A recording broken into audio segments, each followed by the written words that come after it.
that music festival in the South. And he'd been at the music festival in the South, and he was badly wounded. His arm was blown off by an explosive, and then he was abducted, and that was the last he was seen. And I know his parents very well, and my kids know him. And right from there, I took my two 16-year-old sons to the funeral of another kid that they knew.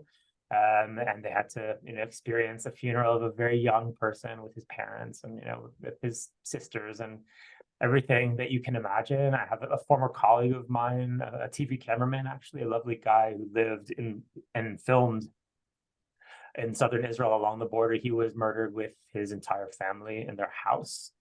A friend of mine from the army died at Kfar Aza, also in his trying to protect his community. And I could go on. It's a pretty standard Israeli story. People here are just surrounded by grief. If you're lucky, it's not in your immediate family, and I feel very lucky that it's not, but it's definitely around us. And there's a lot more talk of death than you want around your kids. My kids have been exposed to all kinds of stuff over the past 2 weeks that I wish they didn't have to deal with. So, just in that regard, without thinking about the operation or the geopolitics of it, it's a very dark moment here for Israelis. And you've alluded to this in what you just shared, and all of us send our love and our care to you and everyone. This is different than anything that's happened before. Can we go a little deeper as to why you think that's beyond the obvious? What's really different that's going on right now in the country?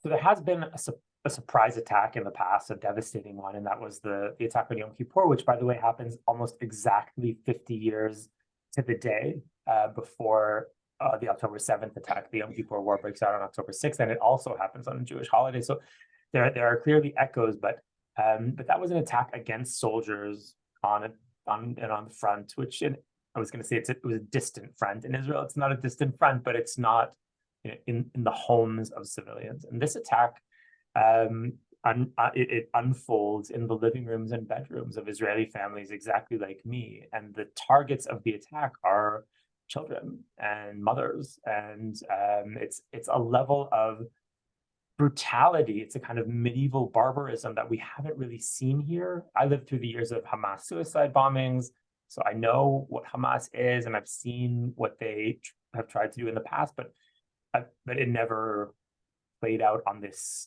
scale. I mean, the murder of about 1,200 civilians in cold blood is really something that few societies have seen. Maybe the societies that dealt with ISIS, but very, very few others. Even 9/11, there are parallels, but it was more graphic and personal in a way that, and it was of course recorded in a kind of crazy way by the perpetrators. The Hamas guys came in wearing GoPros and they recorded the whole thing. They recorded their crimes on tape. So the army has hundreds of GoPros, of these portable cameras that the terrorists came in with, and we can just see what happened. And everyone has seen what happened, and it's shocking. It's dehumanizing. It's profoundly terrifying, as terrorism is supposed to be, and it puts the society in a real bind about what do we do militarily? How are we supposed to live here? These are our neighbors. What does this mean for the chances of any kind of normal life here in the future? So it's fairly dark in that regard. It's also dark because many Israelis don't trust the leadership. We don't have the kind of unifying leadership that we had at one time. So the leadership has been very divisive, as you know, and we're coming out of a year of also kind of unprecedented internal strife triggered by our prime minister and his agenda, his very wrong-headed agenda. Which I believe we spoke about, and that is also undermining the confidence that Israelis have in the country and in the leaders. And just one last thing that I'll say is that we're also seeing an unprecedented volunteerism. So when crisis happens, I don't know if some of you have definitely been here for a crisis, but this is an incredible society, and people just mobilize. So people have mobilized to help the displaced and to feed them and to find them apartments. And one of my 16-year-olds has done nothing but clean out bomb shelters and prepare apartments for the evacuees and wrap food packages for soldiers. And that's the society right now. More people have shown up for reserve duty than the army can equip. It was 120% or 140% enlistment. So there are great things happening here amid the crisis, but it's all quite unprecedented. Are your kids able to go to school? Are any appearances of routine happening in any community? So there's some signs of school. My 7-year-old, who's been at home for weeks, went back to school yesterday for a couple hours, and that was great. So there are some signs that the systems are trying to get back in action. What we're all waiting for, of course, is the beginning of the ground incursion into Gaza, and when that happens, I'm not sure that the routine will really be able to maintain itself. Strangely, Jerusalem is often safer than other places because the terror organizations prefer not to fire too many rockets at Jerusalem, because the city is more than 1/3 Palestinian and has, of course, important Muslim holy sites. So we've been hit a bit, but not too much. So we might be able to have some kind of routine in Jerusalem, but I think we're flying into, unfortunately, a fairly prolonged period of disrupted routine, including, unfortunately for the parents of school-age children, the time when school is going to be disrupted again, as it was for years during COVID. And is that sense that the ground war is coming as a reflection of what you sense in the society beyond debates, political, whatever? There's a resolve, there's a commitment that this should happen. Is there a debate in the society about what Israel should do now? It's an interesting question. I haven't heard much. I mean, there's pretty much wall-to-wall consensus that including among people who are very left or were very left. I'm not sure there's going to be much of a left in Israel left after this. But there's a pretty clear consensus that what needs to happen now is that the threat of Hamas needs to be removed at more or less any cost. In the old arrangement where we leave them in power, we have these rounds of violence against Hamas, but we try to deter them. We don't try to remove them. That's been the approach. In many ways, we even encourage them to exist in Gaza because we prefer to have someone running Gaza rather than no one. So that's been Netanyahu's approach over the many years of his time in office. And that the consensus now is that everything has to be done to remove them. And there's not a lot of debate about it. You might hear some on the fringes. Some people might say, we have to deal with the hostage situation before we go in, but the entire army has been mobilized. That's something that doesn't happen very often when the entire military is mobilized. So the society is not really functioning because so many of the men are in uniform. That's a situation that can't go on for too long. So with the army in uniform and with a pretty clear consensus about what to do, and with pretty obvious support from the United States and from other allies, what will happen is a ground incursion that is likely to be costly for us, and as well as for our neighbors, the Palestinians, and is likely to be prolonged.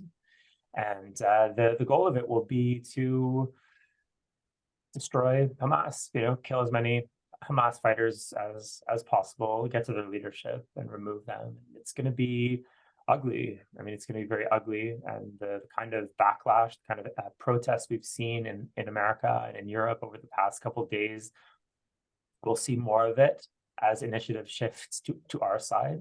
And I think we'll prevail. And I think we might move everyone to a better place. I really don't think we have much choice. But the process is going to be painful, I think, for everyone. So I want to dig into a few of the themes you've raised, but I want to frame this question just again a little bit more personally to you. You're a journalist and a writer.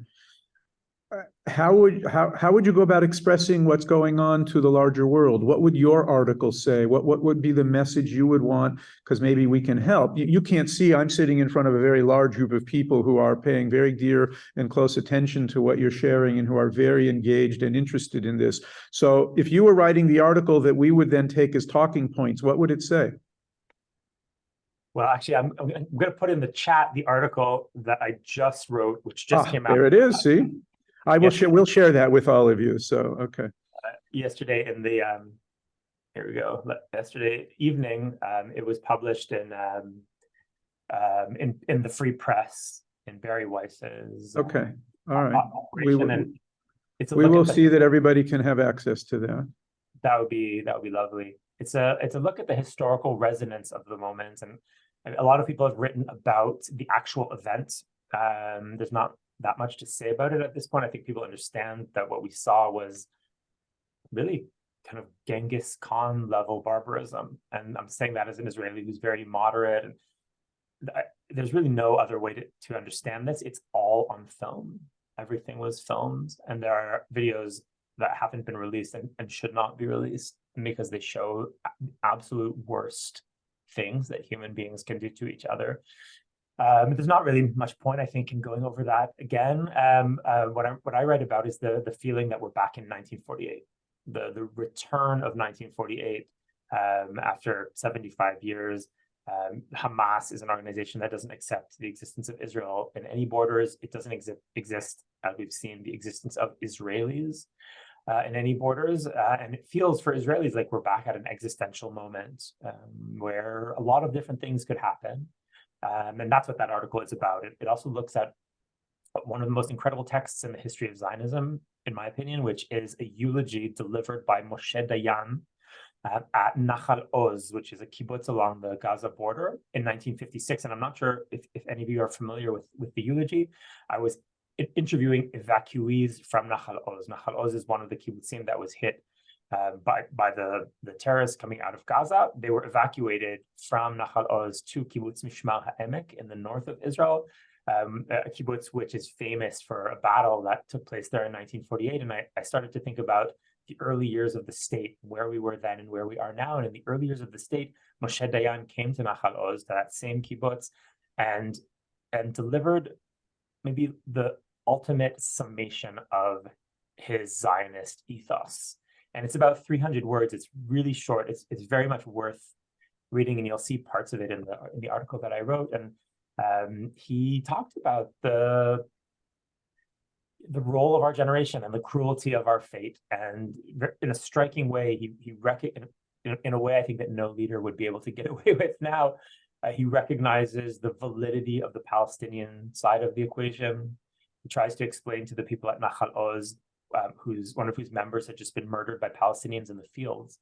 He says, don't demand his blood from the Arabs in Gaza. He said, demand it from ourselves. The question is not what they're doing. They are watching us turn what they think is their land into our inheritance.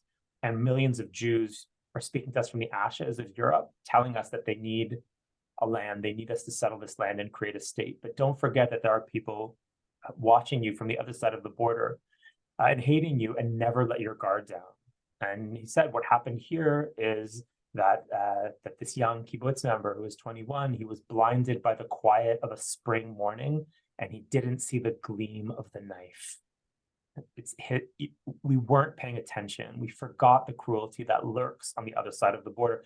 And when you read it now, I mean, it's 67 years old at this point, but when you read it now, it's chilling. It's a really chilling read this week. So that's what I wrote about. I was looking for the echoes in our history, because I really do think that we're at a moment like that. This is not another round of violence in Gaza. This isn't something that we come out of and things go back to normal, more or less. This is a plastic moment. A lot of things could happen, good things, terrible things, and we'll only know the shape of them in a couple months, I guess, if that. So one of the things that you may not know about us is that for the last 25 years, San Diego has been the sister city to the Shara Negev region. And many of us have been to all of those kibbutzim and are grieving families and friends whom we've known through the years who are now lost or evacuated. We've all been texting and emailing with people that we know personally. So that's been a particular pain and pinch here in San Diego. So when you're describing those areas, many of us know those areas very well and very personally. Just to kind of change the mood for a minute, because I have some really dark questions I want to get to. Talk about the reaction to President Biden, his visit, his speeches, the different kinds of political things that have been happening that certainly we've seen on the news. Biden has sounded great. I mean, many of us, I think, will never forget that first speech he gave from the White House at a time when our own leadership, by the way, had no idea what to say and seemed completely confused, if not absent, when Biden came out and said, this is evil, he said sometime, I don't remember the exact quote, but it was very well said, and it was very heartfelt. He said, sometimes in this world, we see evil, and we just saw it. And we stand with you, and we'll be with you. I mean, that's exactly the right speech to give at a time like that. That's what Israelis want to hear. I also think that's what our enemies need to hear. It's very important not to have some kind of both sides. We call on both sides to, de-escalate, and we want peace. And I mean, this is not that kind of situation. This was an incredible and shocking act of aggression, and not just aggression. It was an atrocity, and Biden came right out and said it. And then he came to Israel and he said the same thing. And he's a very warm guy, and Israelis really saw the warmth with which he treated the people who he met here. And I don't think even the most right-wing Israeli could hope for more from the American president at this point. American naval forces have been moved close here in the Mediterranean. There is clearly some kind of geopolitical maneuvering going on, of which we're not really, the nature of which we don't really know. But the Americans have very much been here. The Secretary of State has been here. So I'm very grateful for the support of this administration and of the United States. And it's really felt in a time when we feel very isolated. I mean, we have Hamas in the south, we have Hezbollah in on the northern border, we have Iran breathing down our necks, we have the West Bank. We feel very isolated, and to have America so explicitly in our camp is very meaningful, very, very meaningful. And I really I'm very grateful to the president, and I'm also very glad that the shenanigans of our government over the past year in fraying those crucial bonds to a democratic administration had not progressed far enough to really damage the ties, so that at a moment of crisis we can still go back to that solid American-Israel relationship. So yes, if I could go to Biden right now and give him a hug, I would. So let's play on that for just another moment. You've been very outspoken about your opposition to the Netanyahu government before war, and all that has been the last months that all of us have been monitoring and paying attention to, and thought that was really going to be the news of the day for Israel. Does any of that political unrest have anything to do with what just happened? How does that play out geopolitically? How does that play out within Israeli society? Is there a mood or a sense about those previous 9 months? It's a great question. And I guess I have two answers. The first one is that it's very hard, as I've learned, to link the actions of the Palestinians or of the Arab side to anything that Israel happens to be doing at a given time. And I learned that because I'm on the left of the Israeli political spectrum. And when I moved to Israel in 1995, Israel was making moves for peace, of course. And in the spring of 1995, the Shimon Peres government, a very dovish government, was completely destroyed by a wave of Hamas suicide bombings, which you wouldn't expect because we have a peaceful, peace-seeking government. And yet it was that government that was driven from office by Hamas. We elected the most left-wing government we'd ever elected, the Ehud Barak government, in fall of, it was in 1999, but in the fall of 2000, that government is driven from office, and the Israeli left is completely destroyed by a wave of Hamas suicide bombings. I've seen Hamas rocket fire increase after we pulled out of Gaza, which is the opposite of what you think would happen. And there are other examples. So it's very hard to draw a clear line between our political behavior and what our enemies do. It doesn't work exactly as we think, or sometimes it doesn't work the way we think at all. Having said that, actors like Hamas, like predators on the savannah, they attack the weak. They go after you when they think you're weak. And the last year in Israel has been an incredible show of weakness. I mean, we can argue that it was a show of democratic energy and a free society, hashing out its differences. But in the Middle East, it was perceived as a society in collapse. I mean, it's hard to remember, but just a few weeks ago, a big part of the Air Force was saying, we will not serve this government. And people inside the intelligence services were saying, we're not going to serve this government. Now, these are precisely the organizations that are now in the thick of the war. So that kind of weakness is displayed, and when the society seems to be just crumbling, that invites attack. And it's hard to say exactly, what Hamas was thinking, or if they wouldn't have attacked even if our society was in great shape. But I definitely think that it didn't help, and I think that we're going into this war more divided than we ever were in the past, with a leadership that enjoys less faith from the electorate than maybe any government ever in the history of Israel. Now, it's true that right now there's incredible unity in Israel, so this very acrimonious debate has been pushed to the side, and everyone's just out volunteering. We've been reminded why we need each other, and that happens in Israel in a war, and we have to find a way to continue that unity when the war is done and not go back to what we had before, which was extremely, extremely dangerous. Our enemies picked up on what was going and interpreted it as weakness, that's for sure. And that's one reason that you may never bring this society or any society to the brink of civil war over some plan for judicial reform. It's ludicrous looking back. It was an incredible misunderstanding of what's important and what's not important. It was an incredible mishandling of the society, and I think and hope that there will be a steep political price to pay for Netanyahu and his people when the guns fall silent. So and along those lines, I know in the midst of war and all that we're going through, it's not the time to ask and debate how it happened. But, we all knew Hezbollah was in the north, Hamas is its history, Iran, etc. What is the current sense amongst the Israeli public as to how this actually did happen? The I guess central point is that this was a Yom Kippur level intelligence failure, not just intelligence, but a failure of border defense. We had this idea, which was kind of like the famous conceptia or concept of 1973, that we had basically a border in Gaza that was impossible to cross, that we had high-tech fences and we had movement sensors and we had cameras. It was very much this Israeli love affair with tech.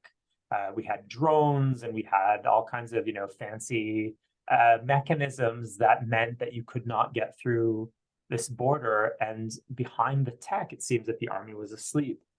And what Hamas did, as far as I can understand, was it disabled all of the cameras, disabled the tech using methods that were pretty crude, which involved flying little drones and with explosive devices and things that probably many of your children and grandchildren could figure out how to do. And once the cameras were disabled, once the electronic eyes were down, it turns out that the army was completely helpless.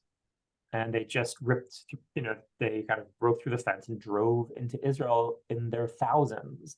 And it's unimaginable. I mean, it's really, it's just really an incredible failing of the systems that are supposed to keep us safe. So the intelligence people did not see it coming, even though there were thousands of Hamas fighters involved. And the army, which was supposed to protect the border, could not protect the border. And it was actually worse than that. It took the army 10 hours, in some cases, twice that, to reach the communities that had been hit by Hamas. For days, there were still breaches in the border. They're still finding terrorists popping up inside Israel. So we're talking about a Yom Kippur level army failing. And that's what it is. And when the fighting is over, the heads of the army and the security services will almost certainly resign. They've all publicly taken responsibility for what's happened, and they'll resign. The figure who has not taken responsibility and I think doesn't plan to resign is Netanyahu, who is, of course, the person most responsible for what happened. But that's what it was. It was it was a failure of policy over many years. This idea that Hamas could be left in Gaza and be deterred.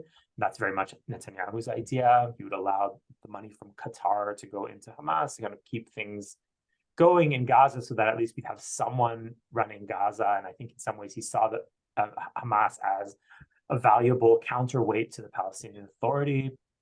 And that was Netanyahu's policy. Netanyahu's been the prime minister for so long that he really owns all of the policies on all of the borders. And it was a technical army failing where they should have seen an invasion coming in and they didn't. And the results have been unbearable and really for the society, really numbers that are just truly unimaginable. And if you're on Facebook these days, you just see it's picture after picture of young people, and you think that it's someone posting a picture from their trip to South America or a picture of their engagement party, and you just realize it's pictures of dead people. 1,200 civilians and 300 more soldiers. So the cost of this error is really something that Israeli society has never seen before. So I'm going to change the topic just a little bit. I want your help if you can. You are well versed in media, and you've written a lot about critiquing how the international media covers Israel. And those of us who can watch Israeli media, but most of us are watching American media, international media, whatever it is. And just as an example, since it's so fresh, this whole hospital disaster and circumstance, what is it about the media that when they cover this kind of a circumstance between Israel and Hamas, they take Hamas's word, they challenge Israel's word. When facts come out, they don't change their headlines or their narrative, or they call it still disputed. It's driving a number of us really crazy. And since you're a media maven, explain to me this media hypocrisy so that me and all of my friends here can feel better about either turning off the TV or watching it with some kind of a critical eye. Yes, turning it off is a much better idea. I've been, or you can just change the channel to reruns of Friends or something, I guess. I've been writing about that for a long time because I experienced it as a reporter for the AP. I was at the AP, which is the biggest news organization in the world, between 2006 and the very end of 2011, and I saw the first really bad round of violence in Gaza, which was right at the end of 2008, and I wrote 2 essays about that in the summer of 2014, which were quite widely read, and I've touched on it since then. And if you'd like, I can send you some of the things that I've written. I know those articles. I'd love the updates. Happy to share them. Yeah, I'll put them in the chat if I can. Or email them to you. The malfunction in the media is real. It's bigger than Israel. When I wrote those essays, I thought that there was something wrong specifically with coverage of Israel, but in 2023, it's quite clear that there's been a broader media breakdown, not just on Israel, but on almost all areas of coverage, including American politics. Media organizations have largely become activist. So they're not really out for the most part, and there are exceptions, but they're not out for the most part to explain what's going on. They're out to lobby for a certain political outcome, and the stories that they choose will be designed to elicit a certain political response and not necessarily to explain what's going on. And what I saw when I was a reporter here was that my colleagues were activists, and they had decided that Israel was the bad guy. Israel represented everything that was wrong with the Western world: colonialism, racism, nationalism, militarism. The Palestinians in this kind of highly mythicized story appeared as the embodiment of third world innocence. So they were basically all organic olive farmers or something, and they had no agency of their own. They existed to be victims of Israel. And the story was about Israeli violence toward Palestinian civilians. That was the story, and you really couldn't budge it. And you could try to convince the Bureau to cover Hamas, or to talk about Hamas ideology, or to look at Palestinian responsibility for the demise of the Israeli left, but you really wouldn't get anywhere because the narrative was so strong. And that's what I wrote in those essays, and it's only become worse.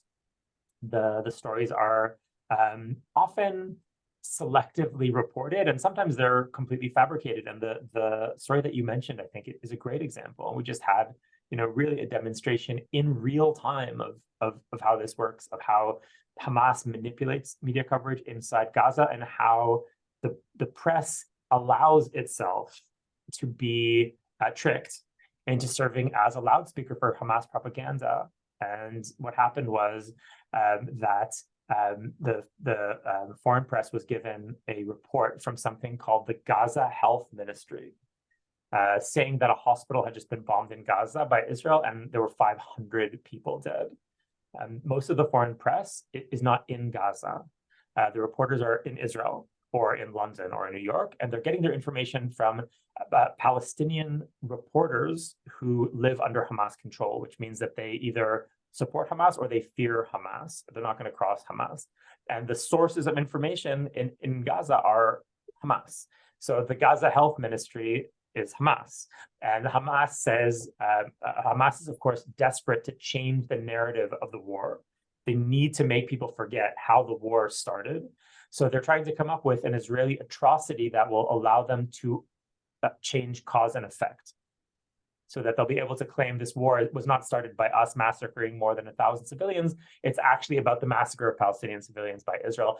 And they thought they had the story, and they went out with this hospital story. And incredibly, the big media organizations just ran with it. They took a story from Hamas, which subsequently was seen never to have happened, and made it a global story. And it was all over. It was the headline in the New York Times, and it was CNN, and it was Sky News. Sky News yesterday was reporting that the death toll, they said it could rise to 800. So they were adding conjecture from Gaza health officials, i.e. Hamas, to a total fiction that Hamas had just manufactured. And it became clear pretty quickly that it was an Islamic Jihad rocket that had misfired.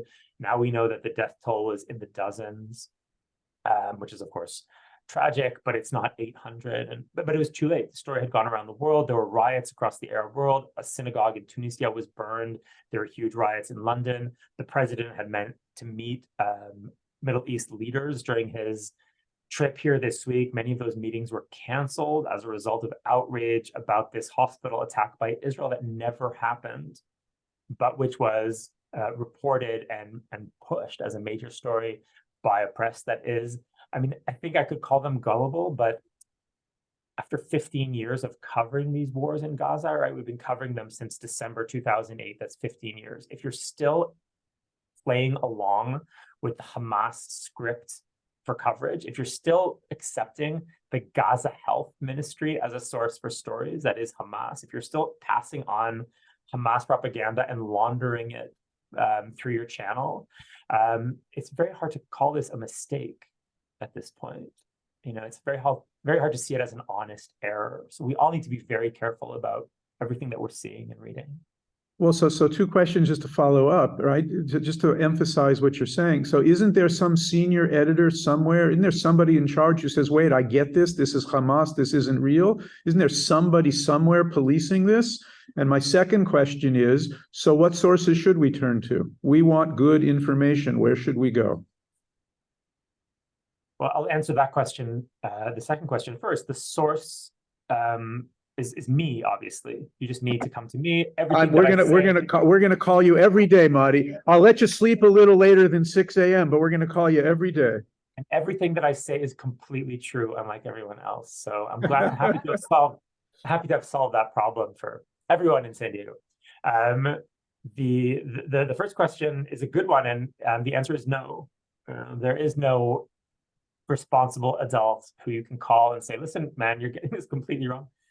My experience at the AP, again, a mainstream, very large, very influential US news organization, was that there was no responsible adults. There were adults, but they were either out to lunch or they were going along with what the very ideological reporters wanted. I've seen just a few days, in these days, it was yesterday, correspondences from inside one of the big news organizations about the hospital affair.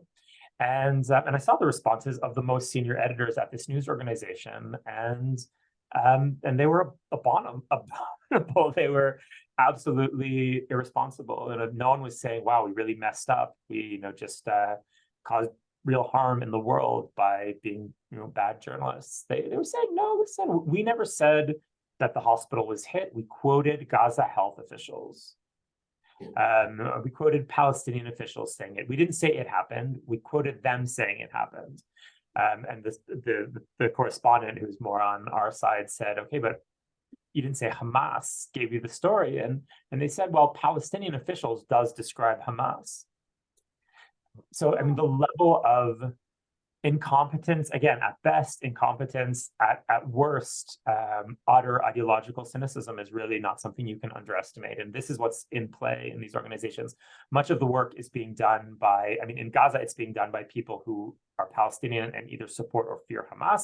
Those are the people taking the pictures. Those are the people doing the nuts and bolts of the news coverage. You have a lot of young people in the news industry who are very ideological, the same people who you'll see, in evidence on university campuses and in human rights organizations. That it's that same social world that makes a lot of the decisions in the newsrooms.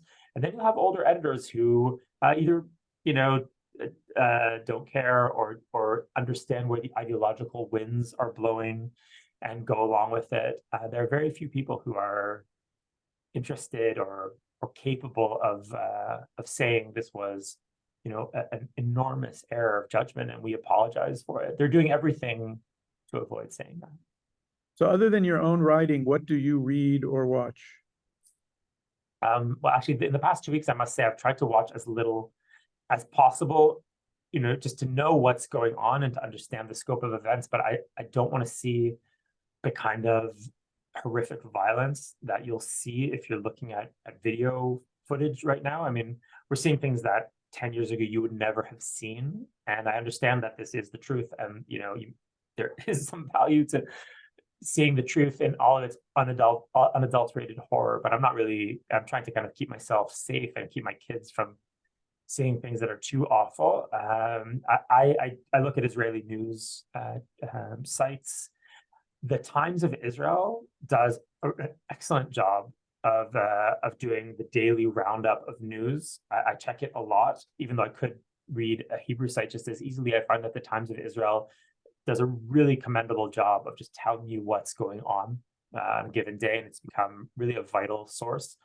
And I try to read, if I'm looking for something longer, I try to read people who I think really get the situation here. And there are some, by the way, some who work for mainstream American news organizations. A good one is Isabel Kirshner, who's one of the Times reporters here. She's really good. She's Israeli. She's lived here forever. She speaks Arabic as well, which is unique, and she's quite good. And there are some American commentators who get it, and many who don't.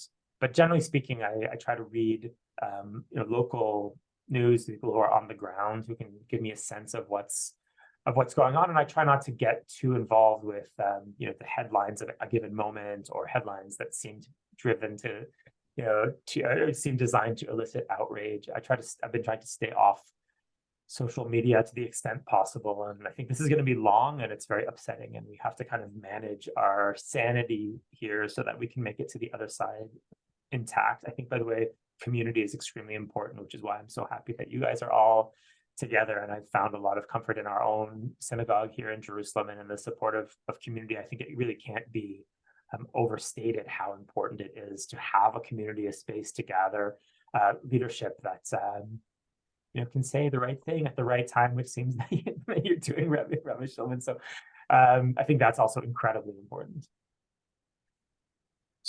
So taking it just to a different turn, but it's the same question. So let me start by this. Do you have any update on the moment as to the humanitarian aid that supposedly President Biden and Israel and Egypt negotiated? Is it coming into Gaza? I haven't heard. I mean, I know that it was agreed upon. I think the Americans basically told the Israelis that this has to happen. Right. There's pressure from the families of hostages not to let any aid into Gaza until the hostages are released. But my sense is that Israel will not have a choice. I think it's basically a directive coming from the White House. So I imagine that if the aid hasn't gone in already, it will soon. Much of the population of Gaza is concentrating in the southern part of the strip, because the army has told people in the north that they have to get out of the way of the military operation. So we're going to have a humanitarian problem there. People have to be housed and fed while the military operation happens, and the humanitarian aid is part of that. And I think Israel does have an interest in ameliorating harm to civilians, even if we leave moral concerns aside. The worse the humanitarian situation is, the greater the pressure will be on Israel to blunt its response. So, Right. And so maybe you can help those of us who aren't as well versed in Middle Eastern dynamics as you who live there are. So Arab nations scream and yell for Palestinian rights, for the innocents to be protected, for humanitarian aid, but nobody can go to Egypt and nobody can go to Jordan and nobody's sending a boat from Lebanon to bring aid in. And it's all on Israel, which fits their narrative. I understand their agenda. But is there some other kind of something within Israel that you all know about that would help us calm down a little bit? Because it's just infuriating. No, I wish I could help you calm down about that, but the, the cynicism of the Arab world really knows no bounds. And you don't want to think that that's true as someone who's, basically a Western liberal person who'd love to think that everyone has good intentions. But the Arab world does not care at all about the fate of the Palestinians, and they never have. And they're concerned with eliminating the state of Israel. The Palestinians are a tool to that end. If the Palestinians need to suffer in that end, then they'll suffer. And that is something we've seen over the past 75 years. It's not new. There hasn't been an attempt to resolve, resettle, rehabilitate the Palestinians, because the Palestinians are more useful as a weapon against Israel. So if they have to be stuck in Gaza under military bombardment, that's just what's going to happen. And there will be no help from that direction. The interest is to make it seem that Israel is responsible for absolutely everything that happens, and to obscure to the extent possible that Gaza actually has a border with Egypt and that Egypt is party to the blockade of Gaza. Unfortunately, this is the kind of thing we've been used to. We'll see. I mean, I think Israel would like to see Palestinian refugees from Gaza housed in Egypt, at least temporarily. The fear is, and it's not completely baseless, that people who leave Gaza will not be able to get back in.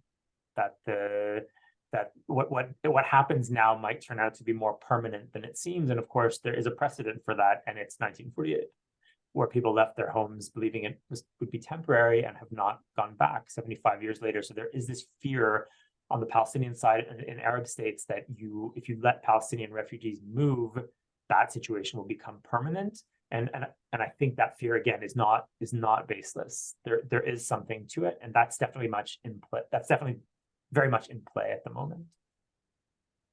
I appreciate that. Thank you. Let's return to Israel for a couple of minutes. I'll ask broadly, and then we'll see if our friends have some questions that they want to ask you. So clearly, this will change Israel. Is there any possible way to guess what you think that might be? It will. It will change Israel. We're at a moment, I think, of dramatic change. The country will not be the same after this. And the question is, what happens?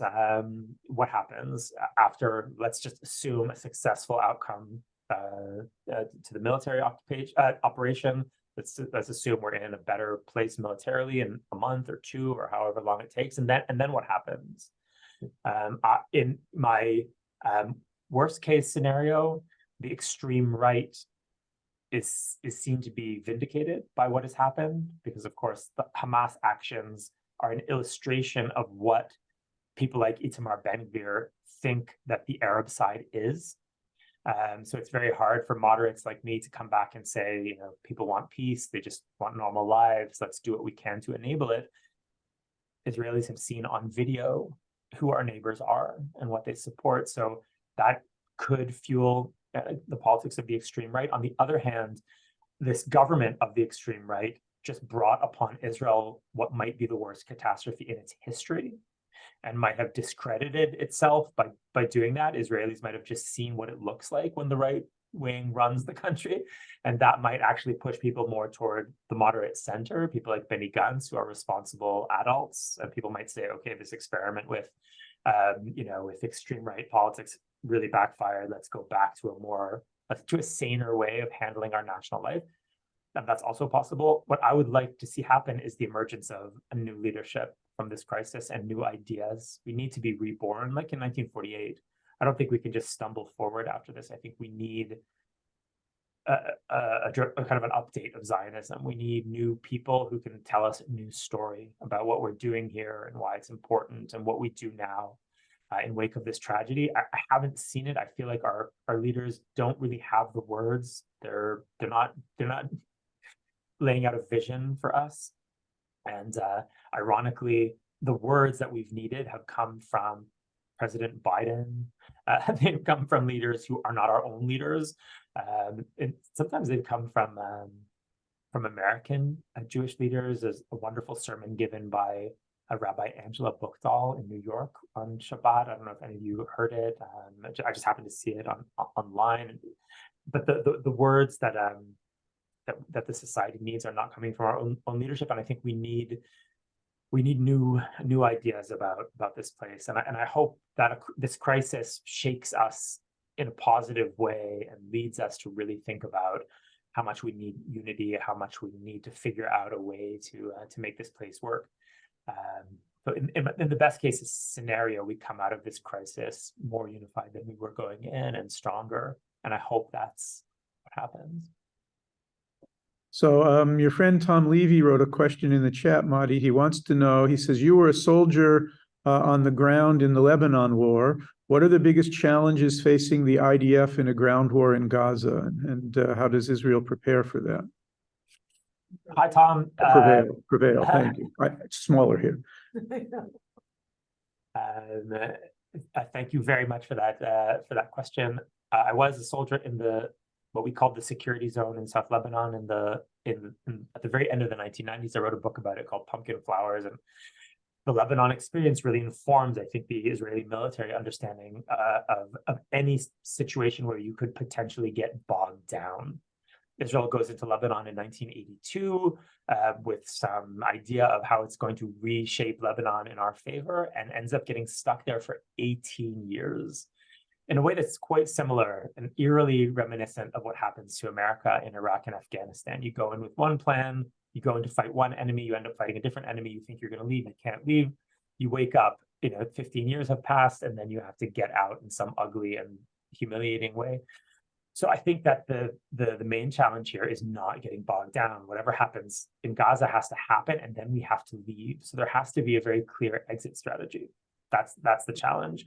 We want to remove Hamas, or at least cause so much damage to Hamas that they can't function, but we can't be in a position where we're back running the Gaza Strip with 1.5 million, 2 million Palestinians. We just can't do that. So that's the main challenge in my opinion. Of course, the army has all kinds of tactical problems that they need to think about how they're going to deal with. There are hundreds of kilometers of tunnels under Gaza. The army's going to have to figure out what to do with that. There are still many civilians, even in the areas that have been evacuated. We're going to have to figure out what to do about that. We're going to have to withstand growing international pressure over the next couple of weeks as the memory of the massacre fades and people see images of civilian suffering in Gaza. There's going to be more and more pressure to stop. We can't stop. We have to remove Hamas. We can't go back to the situation where Hamas can do anything like this ever again. But the broader strategic challenge, in my opinion, is making sure we don't get stuck in Gaza. We go in, but we need a way to get out in the short term. Is there any confidence in the population that the military folks actually are developing those plans? Yes, I mean, certainly our confidence in the military has been damaged by what happened last Shabbat or 2 weeks ago. But we still, know that many of our best minds are in the military, and I happen to know the general who is most in charge, the guy who's really shaping the Gaza plan, and he's an extremely smart bastard. He's the kind of guy who you want running a military operation. He's the kind of nasty genius who you want in these situations. So I do have faith in the people designing the operation. I have less faith in the prime minister and in his leadership, but figures like Benny Gantz and like Gazi Eisenkot, both of whom are former chiefs of staff, are now in the war cabinet helping make decisions. So that does give me a bit more peace of mind. And I imagine that there is a plan that makes sense, and I am sure that the plan includes a way of getting out quickly. That's on everyone's mind. No one wants to go back and run Gaza again. It didn't work out well the first time. Anybody in the room want to ask a question? Graham, please. I'll repeat it, so go ahead.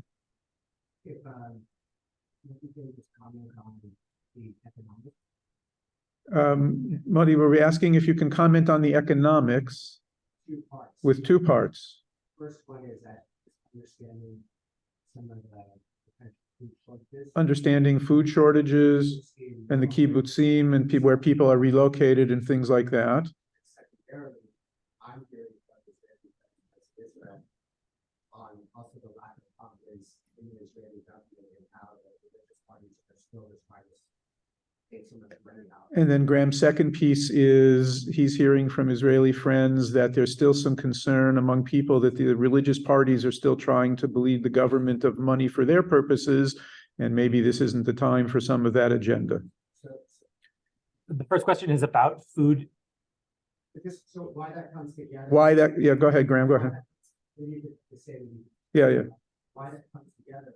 I'm hearing from Israelis saying, don't give any money to the government because it's completely dysfunctional and whatever they have, they're taking. So Graham is saying he's hearing from Israelis, don't give money to the government because they're so dysfunctional. Whatever they have, they're taking. And whatever they have, they're taking. Got it. Okay. So he's concerned about the graft that might also be linking in the government. So those are Graham's questions. I'll let you address them. I'm not sure I understood the one about food allocation, but if the concern is about food shortages and yeah, the concern is about food shortages within let alone Gaza, within Israel. Yeah. I mean, one thing that's happening is that the agriculture has been hit very hard, right? It's very hard to farm around Gaza, and a lot of farmland is around there. So there is going to be an impact on Israeli agriculture. Israel is equipped for emergency, and there won't be. There won't be food shortages here, certainly not in the near term. There was some concern about that when COVID hit, that this was going to affect our food, much of which is imported, and in the end it was fine. So I'm not too worried about, although I do feel for the farmers around Gaza who are going to have their agricultural operations hit pretty hard by this, I think. As for the government, I think it's true. I mean, we've seen in the past week or two that the coalition kind of horse trading has continued, and money has been transferred to the ultra-Orthodox parties according to the coalition agreements. And a lot of Israelis are very angry about that.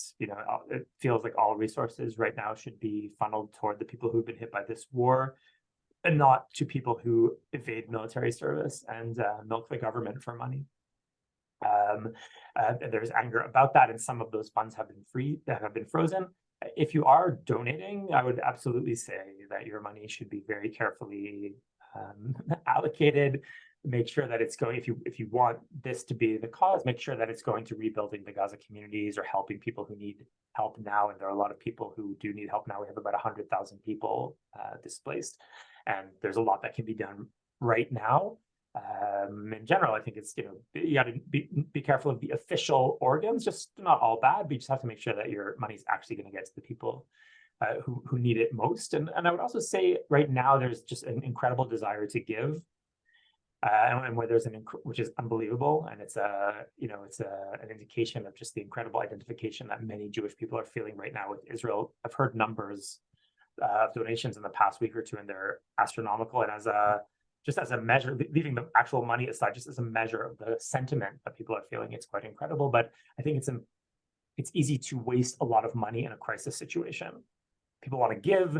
There are people who will take, and not everything is going to be necessarily effective. So just make sure that whoever you're giving to really has a plan for what's to be done, and that it's not being just scattered amid the general panic. This is going to be a long crisis. The echoes of it will continue long after the actual war ends. So there'll be plenty of opportunities to help Israel, and it's a good idea to kind of make sure that the money is going to the right place at the right time. Good, thank you, Matti. Roberta, please.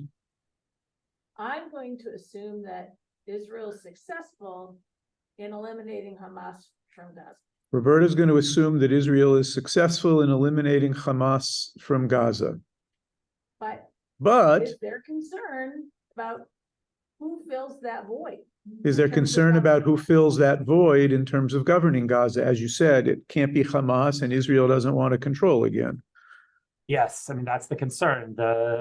the most likely candidate would be the Palestinian Authority, which is this creaky, We all know pretty how well that works. Yeah. I mean, they actually controlled Gaza for about a year after Israel withdrew in 2005, and then Hamas took over with very little problem. It didn't require a lot of effort. There could be some kind of Palestinian Authority regime propped up with Western money, or maybe with some help from the Gulf states. That's one way of running it. I'm not exactly sure, right? Because you can eliminate Hamas, but Hamas is a mass movement among Palestinians. They're not four guys running Hamas from a bunker. So it's not that easy to eliminate an ideology. You can eliminate people, but it's That's the issue. It's an ideology, right? You can get the leader, but still there's a belief. But there will be a belief. And then the question is what happens? So yes, I think there's a real question. And the Americans have been publicly saying, what's the plan for this? What happens after you go in? And I think it's something it's an excellent question, and it's on a lot of people's mind. The fact is that we cannot leave Hamas in place, both because we can't leave a threat like that in place and on the southern border, and because if in the Middle East you don't respond to an act like the one that was committed against Israel on October 7th, you have no existence in the Middle East. Our enemies are watching. If you allow something like that to stand, you're done. So there has to be a very dramatic demonstration of why this may never happen to us, and that's what you're going to get. What happens afterward is important, but less important than that. So that kind of short-term thinking, I think, is what we're going to see guiding Israel over the next couple of months, and that question, I think, will prove to be a very important one down the road. Thank you. I'm going to take one more question from Alan, and then Matti, I'm going to give you a chance to offer any last minute or I don't know, silver lining comment you might want to come to. Alan, what's your question? Is concern about what Iran will do and getting involved into either a regional war or having Iran and its puppets combine, and Iran is funneling too much money into the Hezbollah and to Hamas. And is there anything that can be done to cure the problem at the source? So Alan's question is about Iran and how they're obviously at some level pulling all the strings and funding all of this. And what's the degree to which people are thinking about they will be involved, they need to be attacked, or what's the Iran thought in Israel? There are those thoughts because you can get into the mud in Gaza and do what you can against Hamas, but it's clear that the headquarters of this entire strategic attempt to encircle Israel and kind of cripple Israel using rockets from Gaza and Lebanon and terror groups from Gaza and Lebanon, it's an Iranian plan, and the Iranians are in Syria on our northeastern border, and it's clear that that's the center of it. Now, Israel, I think, is very wary about taking on the Iranians by ourselves. With American backing, it might look a bit different, and it's pretty clear that the American military moves, the arrival of these aircraft carriers, for example, and now I think a new addition is a command ship, and the president's statement that any external actor considering whether or not to get involved, he said, don't. That's the Iranians. So, if the Americans are willing to put their money where their mouth is and actually make a move against Iran, that changes the equation. And look, ideally, we have a conflict in which the Iranians are hit very hard and are no longer allowed to operate against us using proxies. Why should the Iranians be able to use Palestinians and get innocent Palestinian civilians killed? Maybe they should be feeling the pain of their own strategy, and that would be dangerous for Israel. It means a regional conflict, but there is justice to it, and in the long term, that might have to happen anyway. So, again, that's something. It's hard to know where this is going to go. I think Israel would prefer to keep it very local and not get dragged into a regional war, but there is that possibility floating over this whole episode, and it's definitely one direction that these events could take. Thank you for that. So, Matti, I'm going to give you a chance before your day starts and our day draws to a close here. You're getting up at 7 in the morning. You have a day ahead of you. I hope it's safe. I hope it's secure. I hope you and your loved ones and everybody are okay. But we're all going to go to sleep. Give me a reason to not have nightmares tonight. I'm sure part of the audience has been asleep for the past hour. So No, not here, not now. I can't see everyone's face, so I'm glad to hear that you're awake. Look, it's a nightmarish time. Many of us are not sleeping well, and the nightmares are not our imagination. You can go on YouTube and see the Jewish nightmare replayed in 2023. Scenes that we didn't think we'd see again. Kids hiding in the attic, and people trying to be quiet because there are gunmen in the house, and people being grabbed and shoved into cars. And I mean, the nightmare is real, and I'm a positive guy. I like to, look at the glass half full, as you know, and I'm generally optimistic about Israel, but I think we really can't look away from what we've seen. Now, it would be better to sleep well and not think about it when we sleep, but obviously some of us are going to sleep, are going to be having nightmares. What I can say is that this society is just an incredible group of people. Not the government, but Israel. There's no one like Israelis. Like the mobilization in a crisis is. I wish you guys could come just to see it, because that's where I'm drawing my strength at the moment. When I go out and I see what people are doing and how people are responding, these are very tough people, and they are just unbelievably energetic and dynamic. And that's true of the society across the board. And there's hope in that. The Israelis have been through a lot and they've gotten through it. I hope we can get through this. I hope that the energy of our society is enough. I'm not sure it will be. I think we'll need good leadership, different leadership, but the energy of the society is really inspiring. And so it's no time for despair. It's definitely a time for deep concern. And it is a time of nightmares in many ways, but it's a moment of unity for us here in Israel and for the Jewish world. It's a moment when we've been reminded who we are and who our friends are. That's true not just for Israelis, but I think it's true for a lot of people in the United States who've seen a lot of, a surprising number of people supporting the murder of Jewish civilians, including in institutions that, that many of us have trusted. And it's a moment of clarity is worth something. Sometimes it can be shocking and jarring, but it's worth something to know where we stand, and I think we do. Matti, thank you so very much for taking the time to be with us. We wish you all well and safe. Shalom al Yisrael. And we'll stay in touch, and if you have things you want to share with us, we will happily be a conduit to getting your word and your thoughts out. So. It would be a real pleasure anytime, and thank you so much for having me and for all of the great work you're doing.